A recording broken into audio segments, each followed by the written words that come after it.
O vídeo já vai começar, mas antes, não se esqueça de se inscrever e ativar as notificações.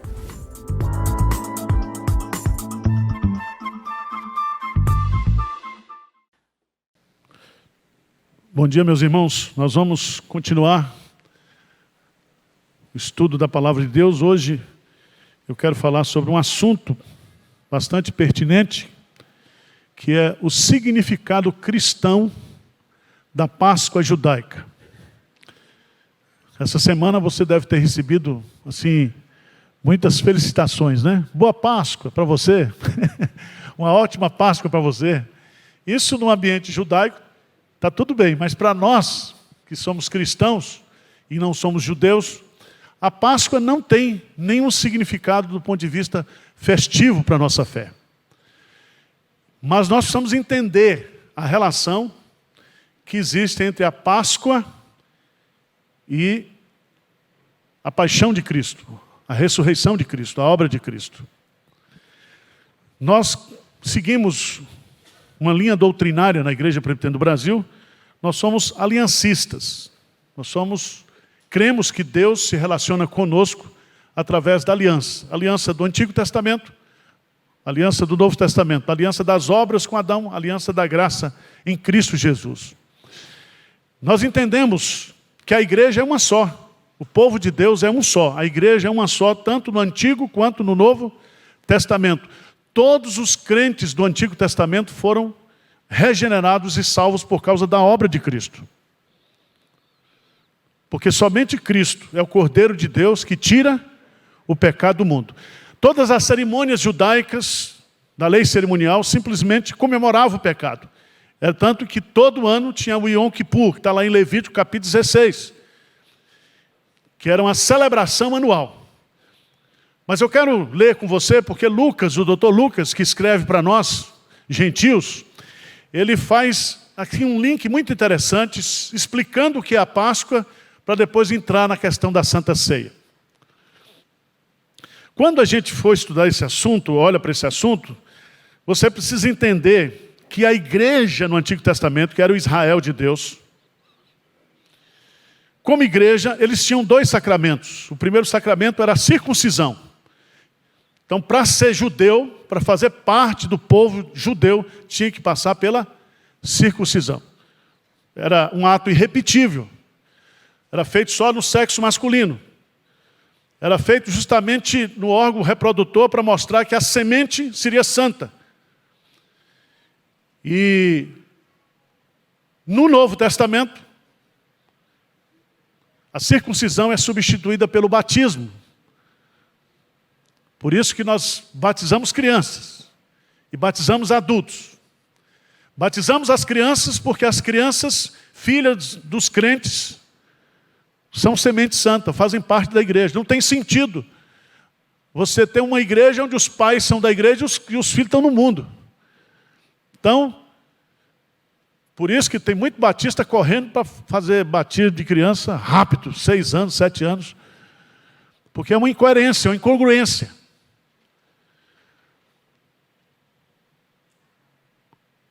O sacramento, o segundo sacramento, se nós temos a circuncisão e o batismo, nós vamos ter a Páscoa e a celebração da ceia do Senhor. A Páscoa, nós estamos estudando no livro de Êxodo, marca justamente a saída do povo do Egito. Foi uma cerimônia que foi instituída na saída e que deveria ser repetida todos os anos no mês de Nissan. Tá certo? No Novo Testamento, Jesus, ele celebra a Páscoa como judeu, como os discípulos. Dentro dos elementos da Páscoa judaica, ele seleciona 2, o pão e o vinho. Não tem cabrito, não tem ervas amargas, não tem pão em asmos. É simplesmente esses 2 elementos que vão simbolizar o pão, a sua carne, o seu corpo, e o sangue, a sua vida, que foi derramada. Se a circuncisão e o batismo não se repete, é uma única vez, a celebração da Páscoa e da ceia deve ser repetida. Repetida. todas as vezes que comerdes em memória de mim. Então, esse sacramento serve para nos lembrar, é um memorial. Fazer isto em memória de mim. Trazer a memória, rememorar o que Cristo fez por nós. Assim os judeus também, quando celebram a Páscoa, eles celebram justamente a libertação do cativeiro egípcio. Isto posto, nós vamos para o texto. Abra sua Bíblia, por favor, em Lucas 22. A partir do versículo 7 até o versículo 23. Diz assim a palavra de Deus. Chegou o dia da festa dos pães asmos, em que importava comemorar a Páscoa. Jesus, pois, enviou Pedro e João, dizendo: ide preparar-nos a Páscoa, para que a comamos. Eles lhe perguntaram: onde queres que a preparemos? Então lhes explicou Jesus: ao entrardes na cidade encontrareis um homem com um cântaro de água, segui-o até a casa em que ele entrar. E dizei ao dono da casa: o mestre manda perguntar-te: onde é o aposento no qual hei de comer a Páscoa com os meus discípulos? Ele vos mostrará um espaçoso cenáculo mobiliado. Ali fazei os preparativos. E indo, tudo encontraram como Jesus lhe dissera, e prepararam a Páscoa. Chegada a hora, pôs-se Jesus à mesa e com ele os apóstolos, e disse-lhes: tendo desejado ansiosamente comer convosco esta Páscoa antes do meu sofrimento, pois vos digo que nunca mais a comereis até que ela se cumpra no reino de Deus. E tomando um cálice, havendo dado graças, disse: recebei e reparti entre vós. Pois vos digo que de agora em diante não mais beberei do fruto da videira, até que venha o reino de Deus. Versículo 19. E tomando um pão, tendo dado graças, o partiu, lhes deu, dizendo: isto é o meu corpo, oferecido por vós. Fazei isto em memória de mim. Semelhantemente, depois de cear, tomou o cálice, dizendo: este é o cálice da nova aliança no meu sangue, derramado em favor de muitos. Todavia, a mão do traidor está comigo à mesa, porque o Filho do Homem, na verdade, vai segundo o que está determinado, mas ai daquele por intermédio de quem ele está sendo traído. Então, começaram a indagar entre si quem seria dentre eles o que estava para fazer isso. Eu quero destacar aqui para vocês, nesse texto, que há 3 cerimônias aqui, ou 3 celebrações. A primeira delas é a celebração da Páscoa. A celebração da Páscoa. Jesus era judeu. Jesus era de Belém, da tribo de Judá. Os seus discípulos eram a sua família, porque a Páscoa devia ser celebrada em família. Tá certo? A partir do versículo 14, Jesus vai mostrar claramente aí,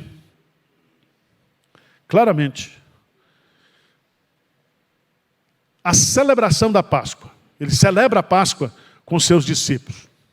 Depois, nos versículos 19 e 20, Jesus pega 2 elementos da Páscoa e estabelece a Santa Ceia, o sacramento da ceia do Senhor. Então tem a ceia da Páscoa, tem a ceia do Senhor, e a terceira ceia que aparece aí é aquilo que nós chamaríamos das bodas do Cordeiro, versos 16 e 18. Por isso vos digo que nunca mais comerei até que ele se cumpra no reino de Deus. Então, e tomando um cálice, havendo dado graça, diz: recebei e reparti entre vós, pois vos digo que de agora em diante não mais beberei do fruto da videira, até que venha o reino de Deus. Então preste atenção. Aqui nós temos Jesus Cristo diante de 3 cerimônias. Uma cerimônia do passado, que é a Páscoa, uma cerimônia do presente, que é a instituição da ceia do Senhor, e uma celebração do futuro, que está lá em Apocalipse capítulo 19, as bodas do Cordeiro de Deus. Eu não estava na Páscoa, mas estou aqui e espero estar na outra. Não vou perder o casamento celestial. Tá certo? Se você não quer, não impeça a mim. Caminhando vou para Canaã. Tá certo?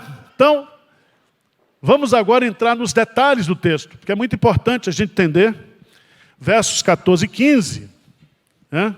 Veja que Jesus preparou tudo.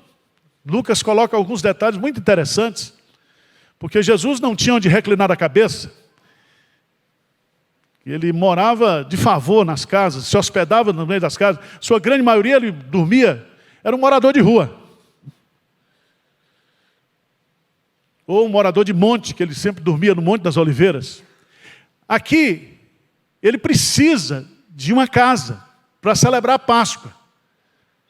Porque lá, quando a Páscoa foi instituída, ela foi instituída para toda a nação, mas para cada família. Se a família fosse pequena, teria que colocar outra família pequena junto.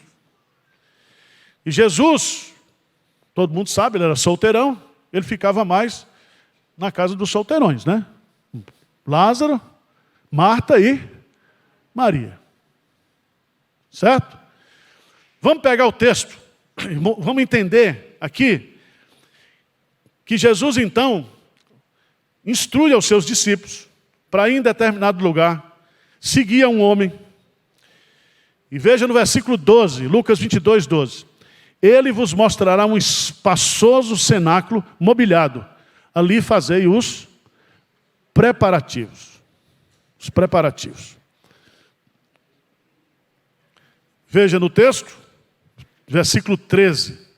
Vamos ler juntos? E indo, tudo encontraram como Jesus lhes dissera. E prepararam a Páscoa. Então veja bem, quem está ordenando os seus discípulos a celebrar a Páscoa é Jesus. É Jesus. Porque Jesus era o quê? Judeu. E se você for estudar os evangelhos de João, você vai descobrir que Jesus cumpria rigorosamente o calendário de festas. Jesus gostava de uma festa. Por isso que ele não era casado. Porque a mulher não ia deixar. Né? Brincadeiras à parte, mas o sentido é que ele cumpriu o calendário litúrgico. É tanto que a sua crucificação vai se dar justamente numa Páscoa. Por quê? Porque a Páscoa, a celebração da Páscoa, aponta para Jesus. É um tipo de Cristo. Vamos voltar lá para Êxodo, por favor. Êxodo capítulo 12.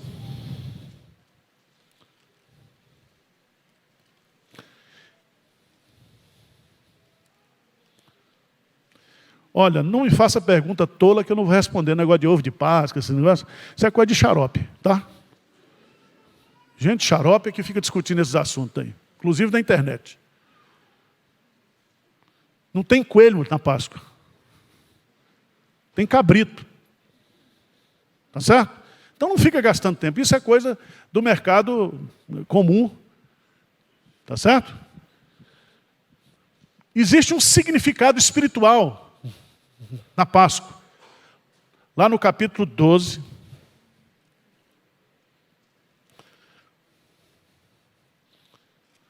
Capítulo 12, a instituição da Páscoa. Disse o Senhor a Moisés e a Arão na terra do Egito. Este mesmo será o principal dos meses. Será o primeiro mês do ano. Olha, que a libertação muda o quê? O calendário. O dia mais importante da sua vida não é o dia que você nasceu. É o dia que você nasceu de novo. Que você foi regenerado. Salvo, liberto. Então Deus está mostrando aqui. Mudou o calendário. A Páscoa agora vai ser a cerimônia mais importante. Porque ela marca, ela celebra a libertação do cativeiro egípcio depois de 430 anos de escravidão. Vamos para o texto. Falai a toda a congregação de Israel. Então, a Páscoa é para toda a congregação, para todo o povo de Israel. Importante, Povo de Israel. A ceia não é para o descrente, para o ímpio. A ceia é para o povo de Deus. Está entendendo como é que é o negócio? Isso aqui é uma celebração que tem significado espiritual para quem foi liberto. Para quem não foi liberto, isso aqui não tem significado nenhum. Vamos lá, para o texto. Aos 10 desse mês, cada um tomará para si um cordeiro, segundo a casa dos pais, um cordeiro para cada família. Então, isso aqui daria certinho no Nordeste, ó. Cabrito assado. Esse cabrito tinha que ser propriedade da família. Certo? Por quê? Lembra do dia dos sacrifícios que estão estabelecidos lá em Levítico? O sujeito oferecia um sacrifício pelos seus pecados. Ele levava o cabrito tinha que ser perfeito, sem defeito. O sumo sacerdote, ou sacerdote de plantão, fazia aquilo que se chama transferência de culpa. Ele colocava a mão sobre o cabrito, que era da propriedade daquela pessoa, e fazia um tipo de transferência de culpa. Aquilo que se chama imputação. O cabrito, o cordeiro, era sacrificado, mostrando que sem derramamento de sangue não há remissão de pecado. Uma vida se paga com outra vida. Depois, vocês sabem, no Yom Kippur, o sumo sacerdote entrava, derramava o sangue na tampa da propiciação, lá na Arca da Aliança. Depois ele via com um pouco de sangue e com o isope, que é uma planta. Ele molhava no sangue e presbiterianamente aspergia o povo. Aspergia, não imergia no sangue. Aspergia, ó. Tá certo? Você vê que presbiteriano não é herege, tem base bíblica. Aspersão do sangue. Aquilo simbolicamente estava dizendo que o cordeiro que foi morto trouxe para você o quê? O seu perdão. Né? Ele expiou substitutivamente você. Você que deveria morrer, mas o cordeiro morreu em seu lugar. Vamos então aqui. Veja bem, então preste atenção. A gente não devia comer bacalhau na Páscoa. Tinha que comer cabrito. Um bodinho assado. Ou guisado. Não é assim? Vamos aqui, para o texto. Se a família for pequena, para um cordeiro, então convidará ele o seu vizinho mais próximo, conforme o número das almas, conforme o que cada um puder comer. Por aí calculareis quantos bastem para o cordeiro.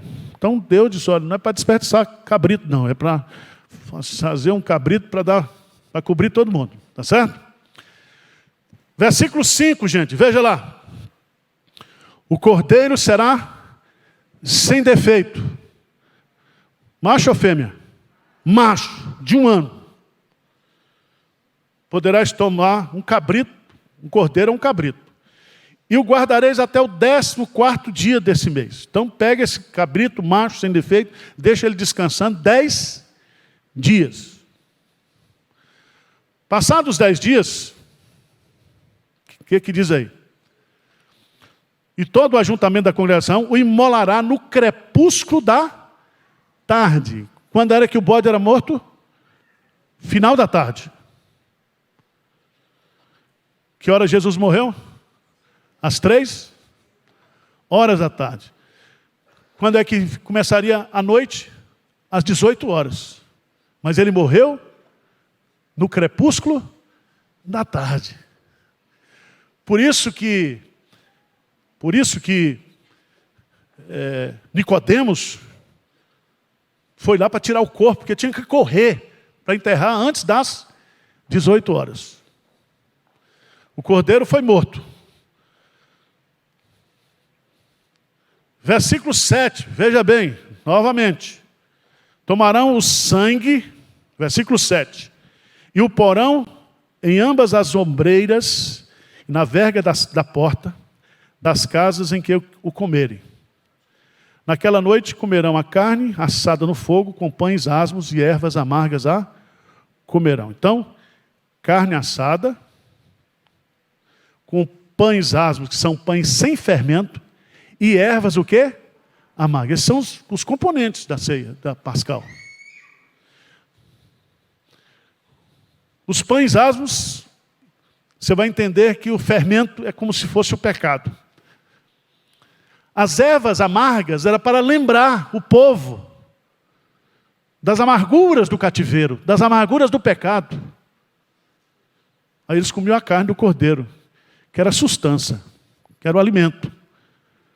Por isso que Jesus diz lá em João capítulo 6, que todo aquele que crê nele tem que comer da sua carne e beber do seu sangue. Significa que ele é o Cordeiro de Deus que veio para resolver o nosso problema total e completo. Mas vamos lá. Diz que não era, naquela noite comerão a carne assada, não comereis do animal nada cru, nem cozido em água, porém assado, ao fogo. A cabeça, as pernas e as pressuras. Nada deixareis dele até pela manhã. O que, porém, ficar até pela manhã, queimar-os-ei. Desta maneira o comereis, lombos cingidos, sandálias no pé, cajado na mão. Comer-los-ei à pressa. Eu gosto disso aqui. Que eu só como à pressa. Cara, senhor pastor, o senhor precisa mudar hábitos alimentares. Foi mais com 57 anos, vou mudar hábito de quê, meu filho? Não morri até hoje, comendo rápido. Mas tem que dar 32 mastigadas para poder engolir. Eu não conheço um santo que faz isso, mas a nutricionista manda. A nutricionista é gorda, né? É. O endócrino, ó, 120 quilos. Mas, não, pastor. Obrigado, senhor, pela revelação bíblica, viu? Aqui eu estou torcendo a escritura para minha própria condenação, mas tudo bem. Mas dá para servir. Naquela noite, é muito interessante, naquela noite passarei pela terra do Egito, ferirei na terra do Egito todos os primogênitos, desde os homens até os animais. Executarei o juízo sobre todos os deuses do Egito, eu sou o Senhor. O sangue vos será por sinal nas casas em que estiverdes. Quando eu vi o sangue, passarei por vós e não haverá entre vós praga destruidora quando eu ferir a terra do Egito. Versículo 14, o que é que diz aí? Este dia vos será por memorial e o celebrareis com solenidade nas vossas gerações, o celebrareis por estatuto perpétuo. Então, ficou estabelecido como estatuto o quê? Perpétuo para o povo judeu. Certo? Qual é o significado da Páscoa? O significado da Páscoa é que somente o sangue do Cordeiro pode nos proteger do santo e justo juízo de Deus. Então, aquelas casas cujas vergas e as portas estavam manchadas pelo sangue, o anjo da morte passava por cima. A palavra no hebraico Páscoa é pachá, significa passa por, sem destruir. Sem destruir. Tá certo? Então, você tem que compreender isso, porque toda a lei cerimonial aponta para Jesus. Isso aqui é a preparação para que o Cordeiro de Deus viesse ao mundo, nascido de mulher, para morrer e para resolver definitivamente o nosso pecado. E para nos libertar das trevas e nos transportar do império das trevas para o reino do Filho do seu amor. Vocês entenderam ou não? Vamos adiante um pouquinho. Isaías capítulo 53. O profeta Isaías, 700 anos antes de Cristo, vai nos ensinar isso através da figura do servo sofredor. Esse servo sofredor aqui é Jesus Cristo. E começa no capítulo 52, versículo 13. Diz assim: eis que o meu servo procederá com prudência, será exaltado e elevado será muito sublime. Como pasmaram muitos à vista dele, pois o seu aspecto estava muito desfigurado, mais do que o de outro qualquer, e a sua aparência mais do que a dos outros filhos dos homens. Assim causará admiração às nações, e os reis fecharão a sua boca por causa dele. Porque aquilo que não lhes foi anunciado verão, e aquilo que não ouviram entenderão. Quem creu em nossa pregação, e a quem foi revelado o braço do Senhor? Porque foi subindo como renovo perante ele, e como raiz de uma terra seca. Não tinha aparência nem formosura, olhámo-lo, mas nenhuma beleza havia que nos agradasse. Vamos ler juntos, de 3 a 5? Era desprezado e o mais rejeitado entre os homens, homem de dores e que sabe o que é padecer. E como um de quem os homens escondem o rosto, era desprezado e dele não fizemos. Certamente ele tomou sobre si as nossas, e as nossas dores levou sobre si. E nós o reputávamos por aflito, ferido de Deus e oprimido. Mas ele foi traspassado pelas nossas transgressões e moído pelas nossas iniquidades. O castigo que nos traz a paz estava sobre ele, e pelas suas pisaduras fomos sarados. Amém. Essa é uma das descrições mais lindas da expiação de Cristo. Essa expiação foi substitutiva. O cordeiro macho, sem defeito, vai ser oferecido por Deus e ele vai se oferecer espontaneamente. Então, quando você estudar a Páscoa, você pode olhar para o lado histórico, mas você tem que ver que há um lado espiritual, que é justamente Deus ofertando Jesus para morrer em nosso lugar. Jesus Cristo não é eu ou você que vamos oferecê-lo a Deus. É Deus.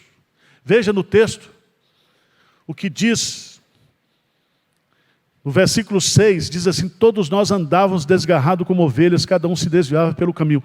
Mas o Senhor fez cair sobre ele a iniquidade de nós. Então quem fez cair sobre ele não fui eu. Não fui eu que botei a mão na cabeça de Jesus e fiz a imputação. Não. Ele, vicariamente, substitutivamente, espontaneamente, ele se oferece. Ele é a oferta pelo pecado.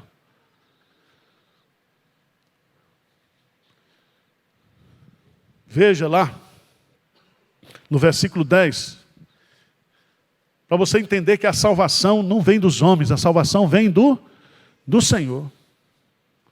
Então não fica discutindo esse negócio de Armínio, Calvino, isso é muito chato. Fica só com a Bíblia. A Bíblia está dizendo que a salvação vem de Deus. Calvino pegou isso e ensinou. Mas não precisa ficar falando Calvino, Calvino. Fala Jesus. Fala Deus, fala a Bíblia. Fala de Calvino também, mas não fala muito.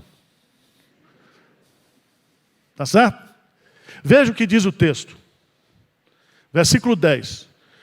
Todavia, ao Senhor agradou moê-lo. Essa figura de moer aqui, quem é do tempo antigo aqui que não tinha, você não comprava carne moída, tinha uma máquina de moer carne em casa, você lembra disso? Parafusava assim, botava os pedaços de carne, ó. Moer é isso aqui. Triturar. Nenhum osso foi quebrado. Nenhum osso. Mas a sua carne foi triturada. Diz o texto, que ao Senhor agradou. Você dá para imaginar isso aqui? Lembra que quando ele está na cruz, ele diz: Deus meu, por que me desamparaste? Ele se sentiu só, porque Deus fez cair sobre ele todos os nossos pecados. E agradou moê-lo, porque não tinha outro jeito de ter salvação, se não fosse através da substituição de Cristo. Não haveria salvação. Há um só Deus e um só mediador entre Deus, homem, Jesus Cristo homem, que se entregou e morreu por nós. Veja no texto também, diz assim, quando der ele a sua alma como o quê? Oferta pelo pecado. Verá a sua posteridade, que somos nós, e prolongará os seus dias, e a vontade do Senhor prosperará nas suas mãos. Por isso que o texto termina no versículo 11, ele verá o fruto do penoso trabalho da sua alma e ficará satisfeito. O meu servo, o justo, com o seu conhecimento, justificará muitos, porque as iniquidades deles levará sobre si. Então veja bem, não é de todos, é de muitos. A expiação não é universal, a expiação é limitada. Ele morreu pelas suas ovelhas, e pelas suas ovelhas ele intercede. Tá certo? Por isso que o povo não entende, que não dá para perder a salvação. Se você achar que uma vez salvo você perde a sua salvação, você está dizendo que o sacrifício de Cristo não é eficiente, não é suficiente. E que é você que manda na sua salvação. Não é assim não. Tá certo? Mas vamos lá. Vamos voltar lá para o texto de Lucas 22. Chegada a hora, pôs-se Jesus à mesa, versículo 14, e com ele os apóstolos. Os apóstolos aqui simbolizam a família de Jesus. Eles estão num cenáculo fechado, com um ambiente preparado para a cerimônia. E ele diz algumas coisas aí. E disse-lhes, tenho desejado ansiosamente comer convosco esta Páscoa. Ansiosamente, quer dizer que Jesus estava humanamente ansioso, querendo, desejando chegar aquele momento. Por quê? Porque ele ia para a cruz. E ele está celebrando a última Páscoa, porque ele vai ser oferecido. Ele vai se oferecer por mim e por você espontaneamente. A Páscoa, essa última Páscoa, se cumpre em Jesus. Ele é o Cordeiro de Deus que veio para morrer e para tirar o pecado do mundo. Vocês estão entendendo isso? Por que ele diz, eu ansiosamente desejo chegar essa Páscoa? Porque ele é o cumprimento da Páscoa. A partir daquele momento, ele ia substituir a Páscoa pela ceia do Senhor. Porque a igreja agora não seria só de Israel, a igreja vai ser de todas as nações da terra. E eu não estava no Egito, você não estava no Egito, nós estávamos no mundo, nas trevas. E quando Jesus oferece, ele nos tira das trevas. O Egito é apenas um símbolo da escravidão do pecado, da escravidão de Satanás, da escravidão da morte. Ele agora veio, não para cobrir os nossos pecados, mas para redimir-nos, definitivamente.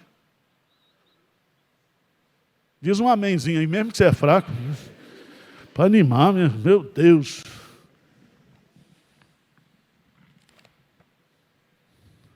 Eu coloquei aqui algumas coisas que eu acho que são interessantes aqui no texto.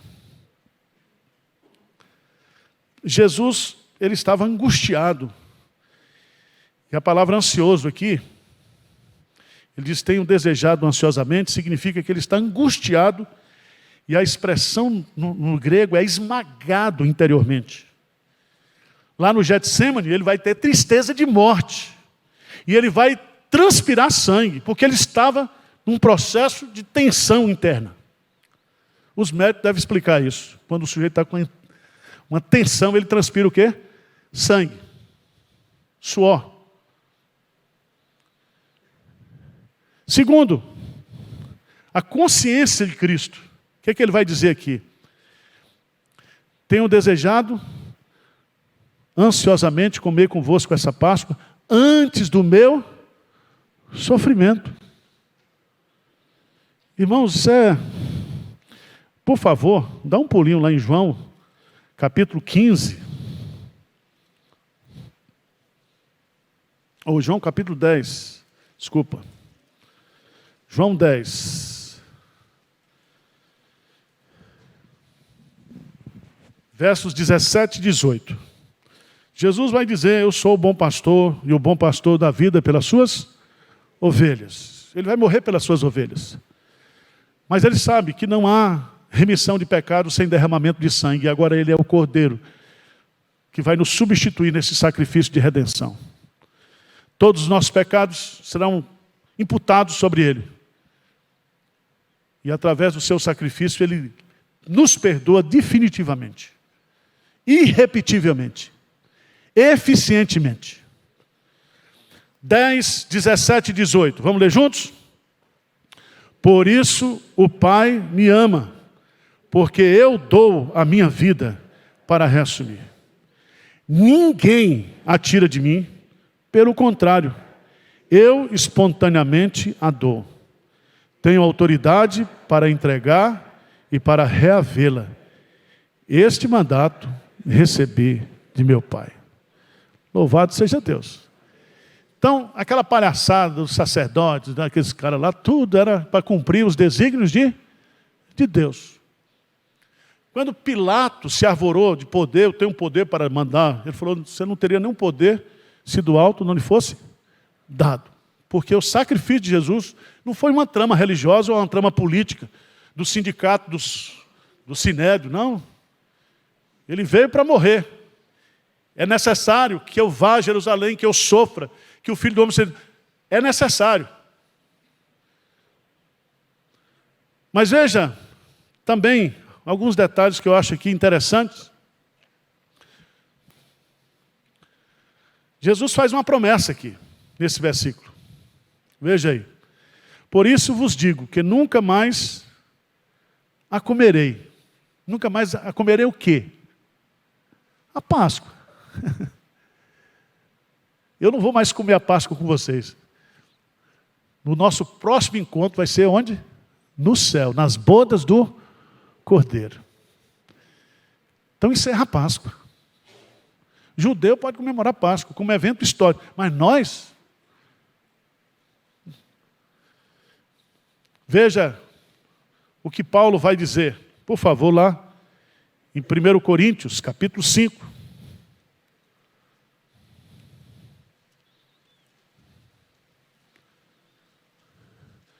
1 Coríntios, capítulo 5, por favor, o apóstolo Paulo.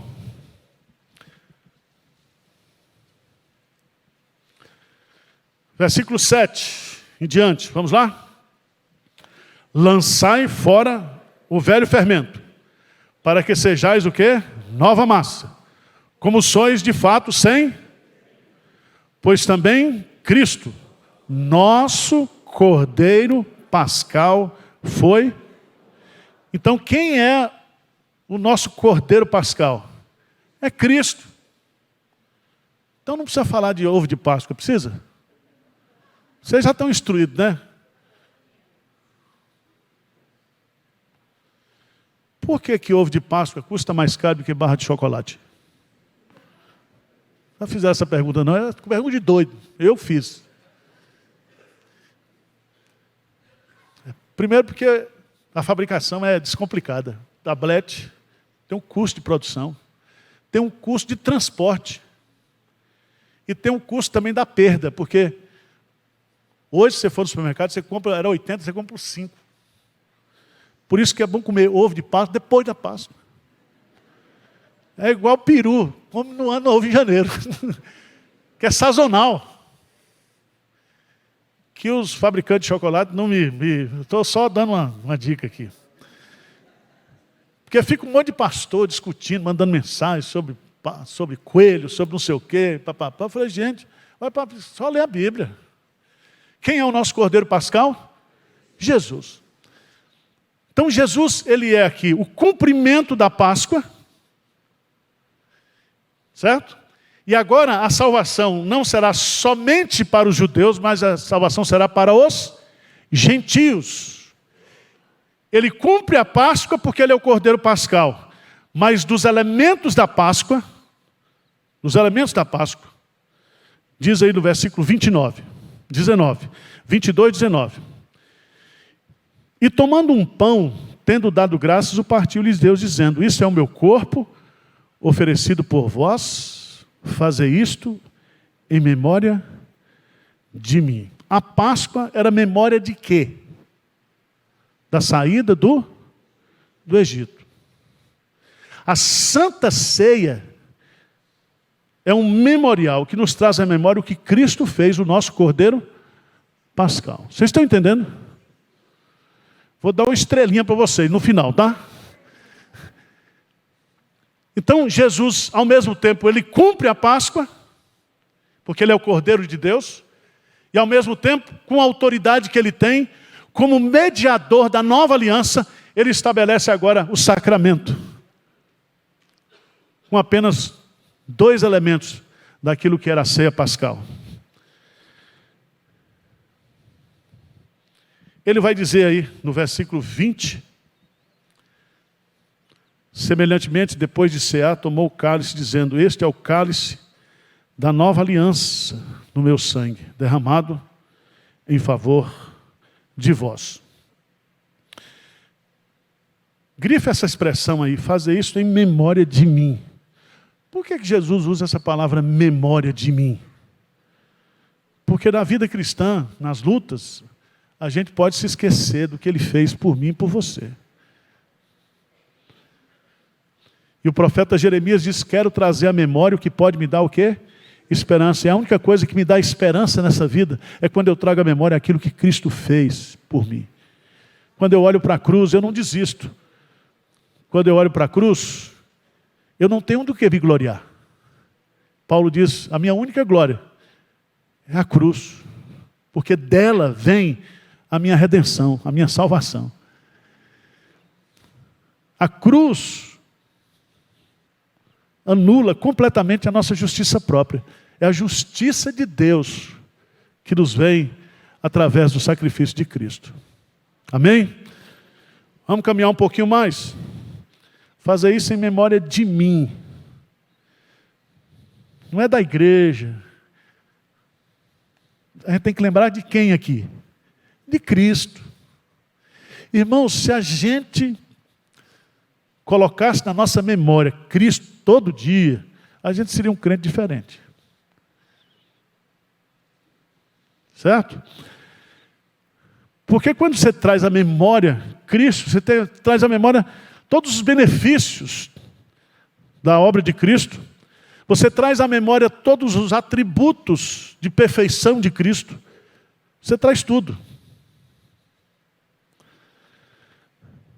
Agora, vamos entender aqui, semelhantemente, depois de cear, tomou o cálice dizendo: esse é o cálice da nova aliança no meu sangue. Já expliquei isso, vou explicar de novo.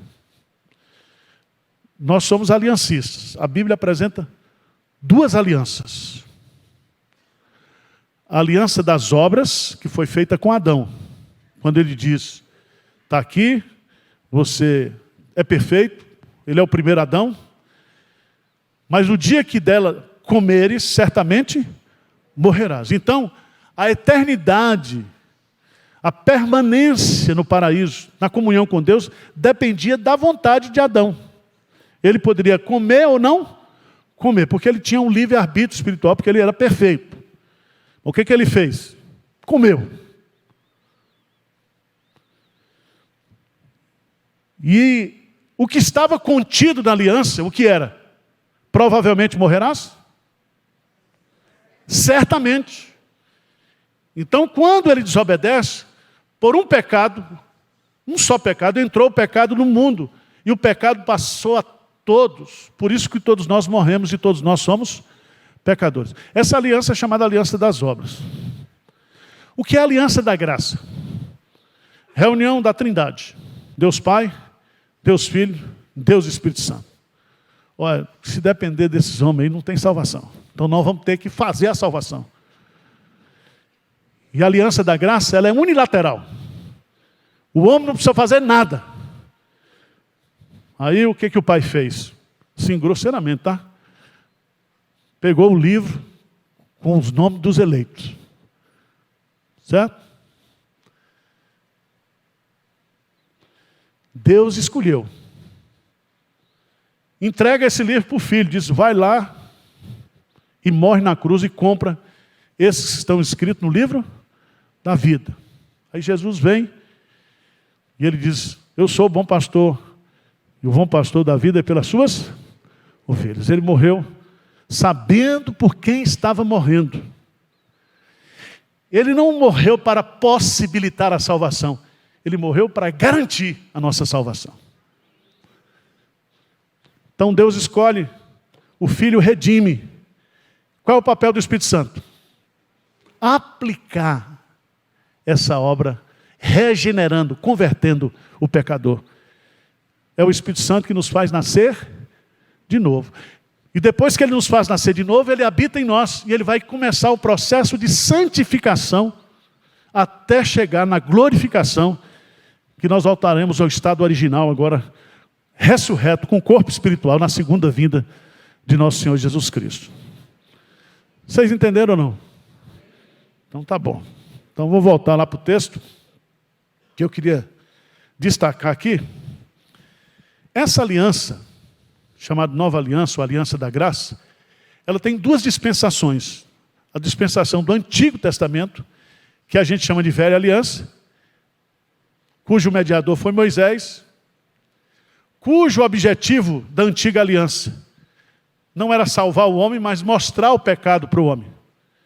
Então, quando você pega o Antigo Testamento e vai estudar essa Velha Aliança que foi feita com Moisés, essa Velha Aliança serviu para mostrar ao povo que eles não teriam possibilidade de produzir a salvação pessoalmente.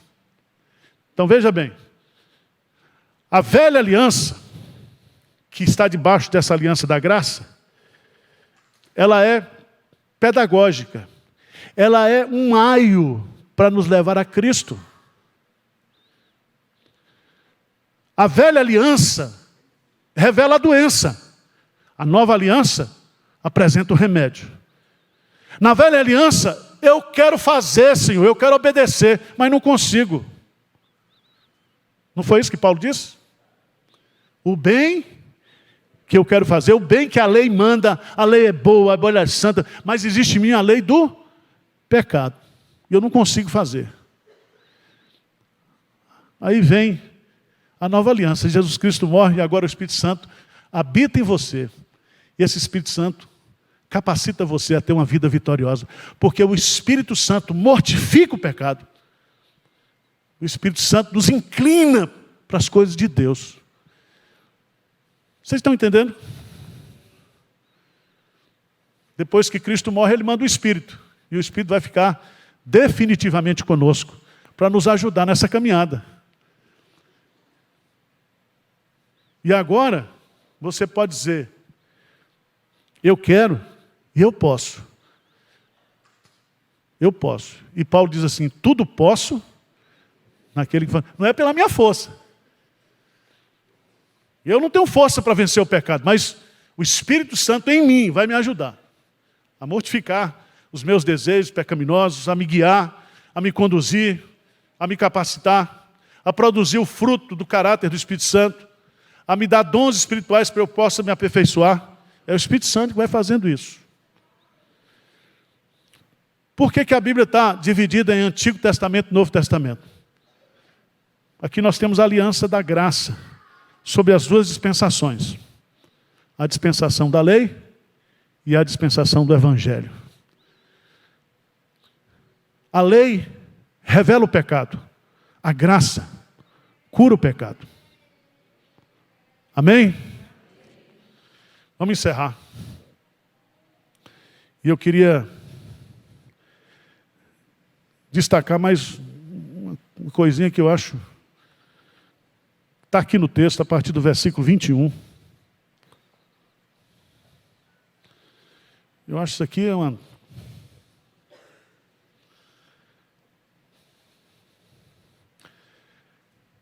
Eu vejo aqui, porque o Filho do Homem, todavia a mão do traidor está comigo, o quê? à mesa. Como entender a traição de Judas? Judas seria o homem que nunca deveria ter nascido. Porque ele nasceu só para trair.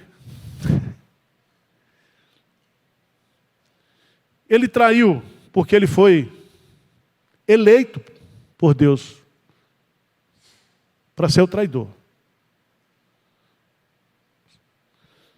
Você não acredita nisso? Vamos dar a base bíblica para você. João capítulo 6. João capítulo 6.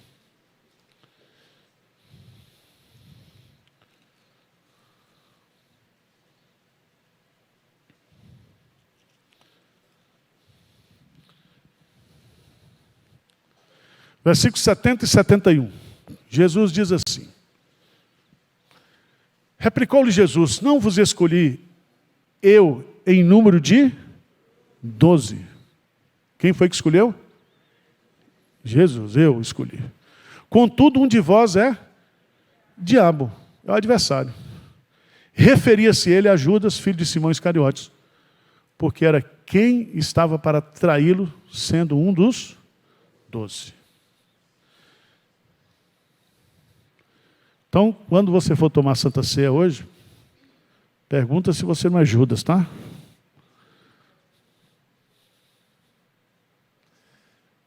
Ele foi escolhido para ser o traidor. Agora, ele participou dos milagres, Jesus lavou os pés dele. Então, esse negócio de ser crente de aparência, era o tesoureiro da igreja de Cristo. Só Deus sabe quem é joio e quem é trigo. Veja no texto, para encerrar, aqui uma coisa que eu acho interessante, no versículo 3 de Lucas 22. Volta lá um pouquinho, Lucas 3, 22. Ora, Satanás entrou em Judas. Presta atenção. Primeiro, ele foi eleito por Jesus para ser o traidor. Segundo, Satanás já sabia disso. Satanás, o que entrou nele? Ele foi possesso por Satanás. Satanás entrou em Judas, chamado Iscariotes, que era um dos 12. A ênfase está mostrando aqui que a traição veio de dentro. O que é que diz o texto? Então, foi entender-se com os principais sacerdotes, os capitães, sobre como lhes entregaria a Jesus. Então eles se alegraram e combinaram em lhe dar o quê? Dinheiro. Eles estavam alegres porque eles achavam que ao matar Jesus, eles estariam resolvendo um problema religioso, uma ameaça ao sistema religioso da época. Mas o que eles estavam fazendo ali, tudo segundo os desígnios de Deus, os preceitos de Deus.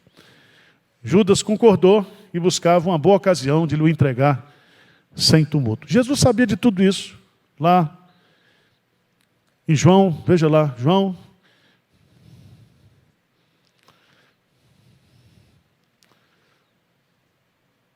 Capítulo 13.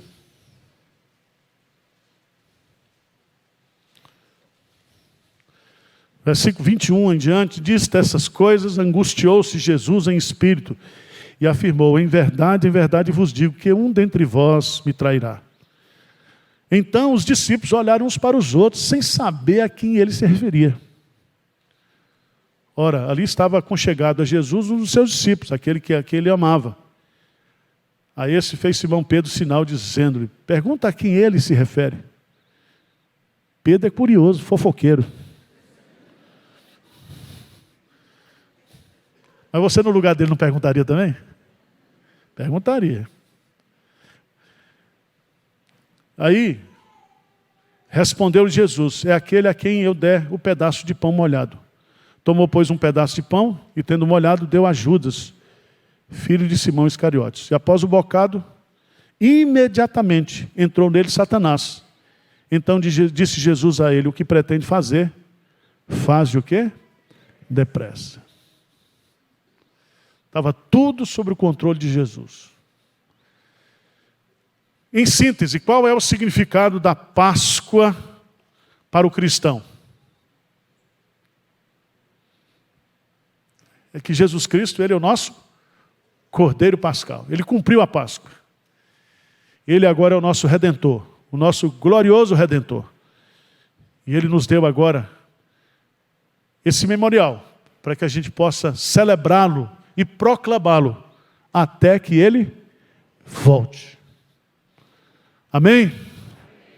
Vamos ficar de pé, vamos orar. Vamos ter um intervalozinho para o culto. Eu vou tomar ali um Red Bull para o culto das 11. Senhor Deus, é muito, muito, muito bom estar aqui com os nossos irmãos, vivendo de forma agradável na Tua presença.